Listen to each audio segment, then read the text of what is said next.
कभी कभी जिंदगी के सबसे बड़े राज घर की सबसे छोटी सी जगहों में छुपे होते हैं। एक देवरानी और भाभी का रिश्ता, जो शुरुआत में सिर्फ एक अपनापन था, धीरे धीरे कुछ और बन गया। शादी के बाद नए शहर, नए घर और नए रिश्तों के बीच निक्की को सिर्फ एक चेहरा सुकून देता था, रश्मि भाभी का। लेकिन ये सुकून धीरे धीरे आदत बन गया, और फिर एक ऐसा एहसास जिसे न कोई नाम दे सकता था, न कोई पहचान।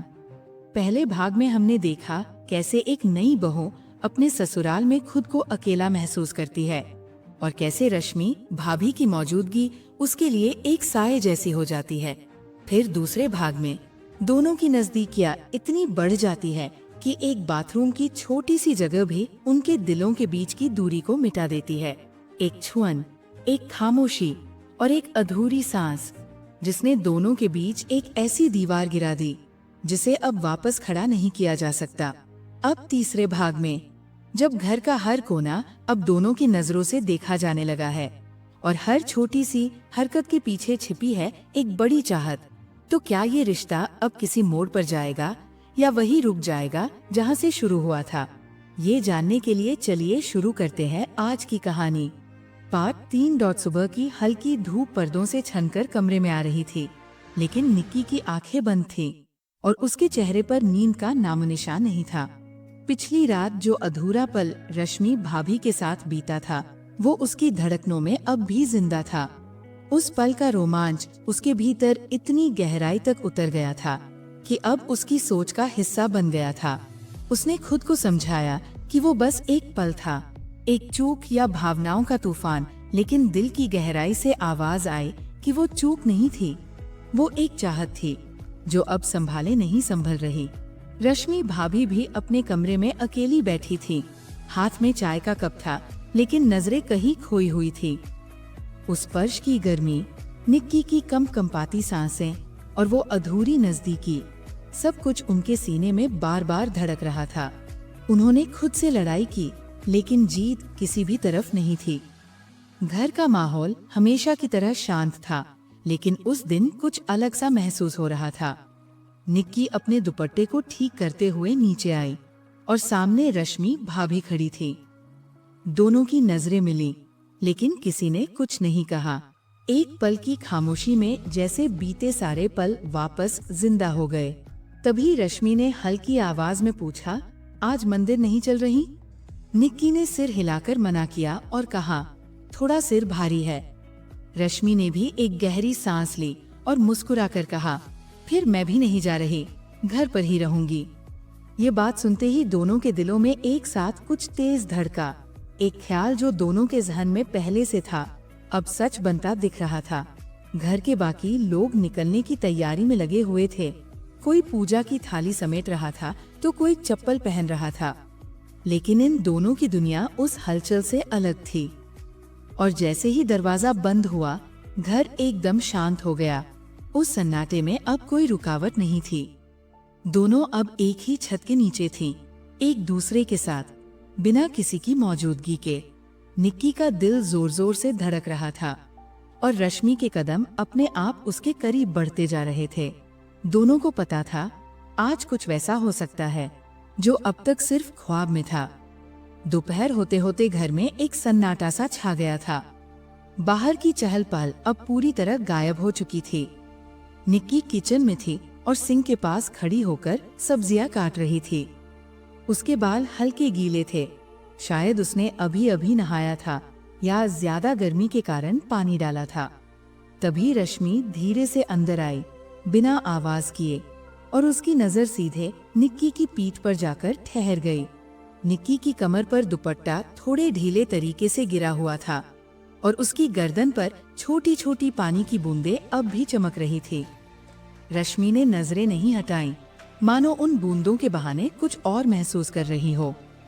निक्की ने पलटकर देखा तो रश्मि मुस्कुरा दी, बस हल्के से। काटने दूं? उन्होंने पूछा। निक्की ने बिना कुछ कहे चाकू आगे बढ़ा दिया, लेकिन उनकी उंगलियां एक दूसरे से छू गईं, बहुत हल्के से, जैसे जानबूझकर नहीं मगर फील हो गया हो। वो एक सेकंड का टच इतना गर्म था कि दोनों के बदन में एक साथ हलचल सी दौड़ गई। रश्मि ने चुपचाप सब्जी काटनी शुरू कर दी, लेकिन उनकी आंखें बार बार निक्की की तरफ उठ जाती।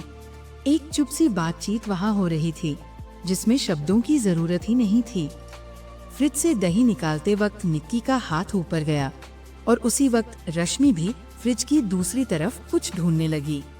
दोनों के शरीर इतने करीब आ गए कि उनके बीच से हवा भी नहीं निकल सकती थी। एक पल को निक्की का बदन रश्मि के बाजू से टकरा गया और उसने हल्का सा काम कर पीछे देखा। रश्मि की आंखों में अब कोई सवाल नहीं था, सिर्फ इंतजार था। निक्की ने अपनी नजरें झुका ली, लेकिन उसकी धड़कनों की रफ्तार तेज हो चुकी थी।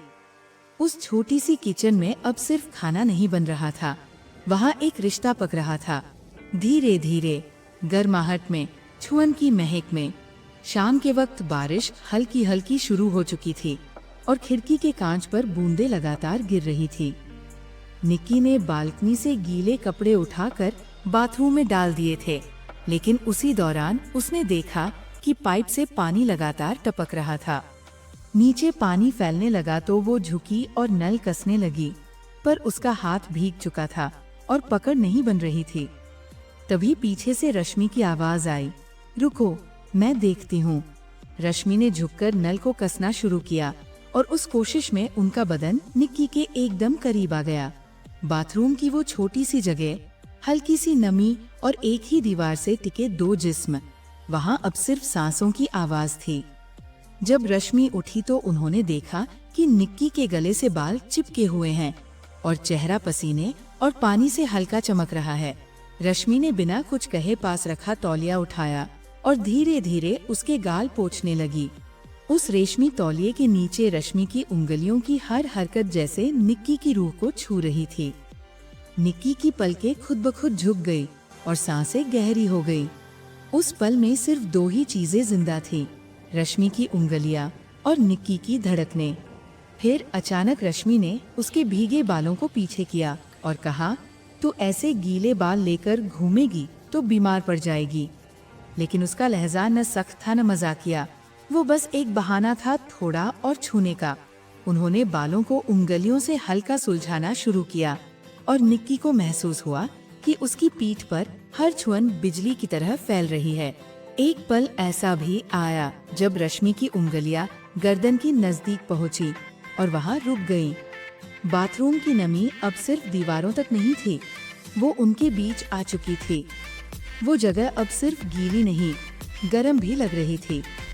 दोनों के बदन इतने करीब थे कि अगर कोई सांस लेता तो दूसरे के होंठ हिल जाते, लेकिन कोई कुछ नहीं बोल रहा था, क्योंकि वो पल बोलने का नहीं था, वो सिर्फ महसूस करने का था।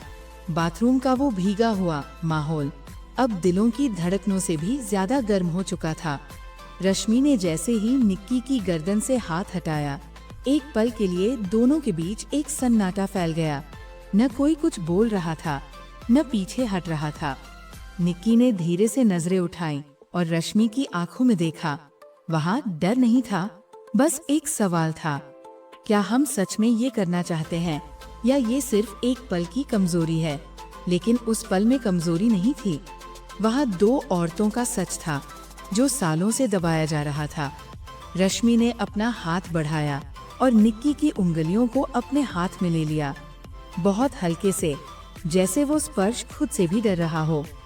अगर आज मैं कुछ कहूँ तो क्या तुम सुन पाओगी? रश्मि ने पूछा।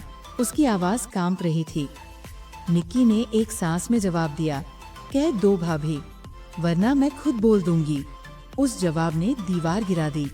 रश्मि ने धीरे से निक्की का चेहरा अपनी हथेली में लिया और उसके बहुत पास आ गई, इतनी कि उनकी सांसें आपस में मिल गई। वो कोई तेज किस या जोश भरा लम्हा नहीं था, वो एक धीमा, गहरा और बहुत इमोशनल क्षण था, जहाँ सिर्फ एक दूसरे को महसूस किया जा रहा था। रश्मि ने अपनी नाक हल्के से निक्की के गाल से रगड़ी और उसके माथे पर अपने होंठ रख दिए। वो चुंबन नहीं था, वो इजहार था, ऐसा इजहार जो न आवाज में था न शब्दों में, सिर्फ उस छुअन में था। निक्की ने आंखें बंद कर ली और धीरे से रश्मि की कमर को छू लिया, अब बिना किसी हिचक के। उनके बीच अब कोई दीवार नहीं बची थी।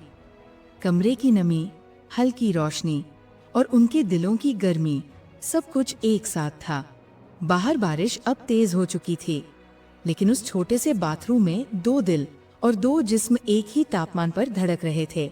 लेकिन तभी घर के गेट की चेन खड़कने की हल्की आवाज आई। दोनों के चेहरे पर जैसे कुछ टूट कर गिरा। रश्मि ने जल्दी से अपने कदम पीछे खींचे और कहा, शायद कोई आ गया है। निक्की ने एक बार उसकी उंगलियां और माथे को छूते हुए कहा, ये जो अभी अभी हुआ उसे मैं कभी भूल नहीं पाऊंगी। रश्मि ने मुस्कुराकर कहा, और मैं इसे दोहराने से कभी नहीं डरूंगी। रात हो चुकी थी और घर एक बार फिर शांत हो गया था। सारे कमरे बंद, लाइट धीमी और बाहर बारिश की आवाज अब भी रुक रुक कर आती जा रही थी। निक्की अपने कमरे में थी, लेकिन दरवाजा हल्का खुला छोड़ रखा था, जैसे किसी के आने की उम्मीद हो। रश्मि धीरे से आई और बिना कोई आवाज किए अंदर चली गई। दोनों की नजरें मिली, लेकिन इस बार वो नजरें झिझकती नहीं थीं। वो खुली थीं, बेबाक थीं और किसी मंजिल की तरफ बढ़ने को तैयार। रश्मि ने दरवाजा धीरे से बंद किया और उस लॉक की आवाज ने जैसे पूरे कमरे का तापमान बढ़ा दिया। निक्की पलंग के पास खड़ी थी और रश्मि धीरे धीरे उसके पास आई। उनके बीच अब कोई डर नहीं था, कोई झिझक नहीं। रश्मि ने उसकी कलाई को थामा और अपने पास खींच लिया। उनके चेहरे इतने करीब थे कि सांसें अब एक दूसरे के बदन से टकरा रही थी। रश्मि ने अपनी उंगलियां निक्की के गले से नीचे तक सरकाई और फिर उसकी कमर पर धीरे से रख दी। उस स्पर्श में अब कोई रुकावट नहीं थी, बस चाहत थी, सच्ची, भारी और बेहिसाब। निक्की ने अपने दोनों हाथ रश्मि के कंधों पर रखे और उसके कान के पास धीरे से फुसफुसाई, मुझे नहीं पता ये सब कहा जा रहा है, पर मैं अब रुकना नहीं चाहती। रश्मि ने बस आंखें बंद कर ली और कहा, अब रुकने की वजह भी नहीं बची। बिस्तर के किनारे पर दोनों एक दूसरे की बाहों में ऐसे लिपटे जैसे बरसों की प्यास आज पूरी हो रही हो। उनके बीच अब सिर्फ स्पर्श नहीं, समर्पण था। कपड़ों की सिलवटें अपने आप हल्की होने लगी और हर परत के नीचे एक नई परत खुलती जा रही थी। एहसास की, जुड़ाव की और गहराई की। वो पल पूरी तरह उनका था, बिना किसी लेबल, बिना किसी परिभाषा के। सिर्फ दो औरतें थीं, अपने सबसे नजदीक, सबसे सच्चे रूप में। बहुत देर बाद, जब कमरे में सिर्फ धीमी सांसों की आवाज बची थी, रश्मि ने निक्की का चेहरा अपनी हथेलियों में लिया और कहा, अब मुझे डर नहीं लगता, क्योंकि जो हमने महसूस किया है वो गलत हो ही नहीं सकता। निक्की ने सिर हिलाया और कहा, ये बस शुरुआत है भाभी, और मैं चाहती हूँ कि ये कभी खत्म ना हो। बाहर अब बारिश रुक चुकी थी, लेकिन उस कमरे में जो भीग चुका था वो अब हमेशा के लिए भीगा रह गया। कभी कभी कुछ रिश्ते आवाज नहीं करते, लेकिन उनका असर पूरी रूह को छू जाता है। रश्मि और निक्की के बीच जो हुआ वो सिर्फ एक लम्हा नहीं था, वो एक सफर की शुरुआत थी। एक ऐसी शुरुआत जिसका हर मोड़ अब और भी गहरा और भी खतरनाक होने वाला है। लेकिन क्या ये एहसास सिर्फ एक रात का था, या अब ये रिश्ता और भी हदें पार करेगा? क्या दोनों अब अपने दिल की आवाज को पूरी तरह अपनाने के लिए तैयार हैं? ये जानने के लिए अगला हिस्सा जरूर देखिए। कहानी अभी अधूरी है और अगले भाग में वो सब होगा जो आज तक सिर्फ सपनों में था।